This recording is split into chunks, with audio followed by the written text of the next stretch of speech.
আসসালামু আলাইকুম বন্ধুরা, সবাইকে সিস্টার্স কিচেনে স্বাগতম। আবারও একটি নতুন ভিডিও নিয়ে আপনাদের কাছে চলে এসেছি। আজকের রেসিপি হলো শাপলার ডাল, তাহলে দেখতে থাকুন। প্রথমেই চুলায় একটি পাত্র বসিয়ে দিয়েছি। এখানে ধুয়ে রাখা মুসুরি ডাল দিয়ে দিব, কুচিয়ে রাখা পেঁয়াজগুলো দিয়ে দিব, কুচিয়ে রাখা মরিচগুলো দিয়ে দিব, সামান্য আদা রসুন বাটা দিয়ে দিব, পরিমাণ মতন হলুদ মরিচের গুঁড়ো দিয়ে দিব, রেগুলার রান্নার তেল দিয়ে দিব। তারপর এগুলোকে হাতের সাহায্যে খুব ভালোভাবে মেখে নিতে হবে। এই তো আমি এগুলোকে সুন্দরভাবে মেখে নিয়েছি। এখন পরিমাণ মতন পানি দিয়ে দিব আর চুলায় বসিয়ে দিব।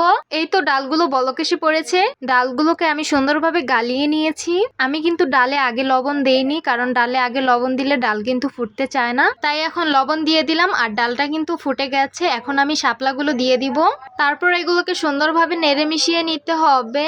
যাই হোক, শাপলাটা কিন্তু হয়ে গেছে, দেখতেই পারছেন। এখন আমি এটাকে নামিয়ে সাইডে রেখে দিব। চুলায় একটি প্যান বসিয়ে দিয়েছি, দুটো শুকনো মরিচ দিয়ে দিলাম, রেগুলার রান্নার তেল দিয়ে দিব। শুকনো মরিচগুলো আমি সামান্য ভেজে নিয়েছি। কুচিয়ে রাখা রসুনগুলো দিয়ে দিব। রসুনগুলো আমি হালকা ভেজে নিয়েছি। 1 চামচ পরিমাণ জিরা দিয়ে দিব। তারপর সামান্য ভেজে নিতে হবে। রান্না করে রাখা ডালের উপরে এখন এগুলো দিয়ে দিব।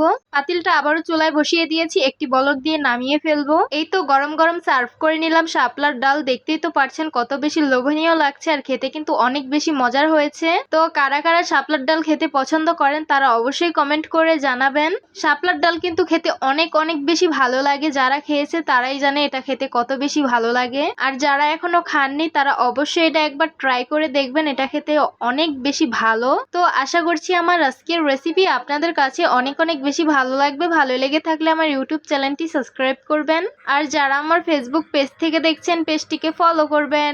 সবাই ভালো থাকবেন, সুস্থ থাকবেন, আর সিস্টার্স কিচেনের সাথেই থাকবেন। আবারও কথা হবে কোনো নতুন ভিডিওতে। তাহলে আজকে এই পর্যন্তই। আল্লাহ হাফিজ।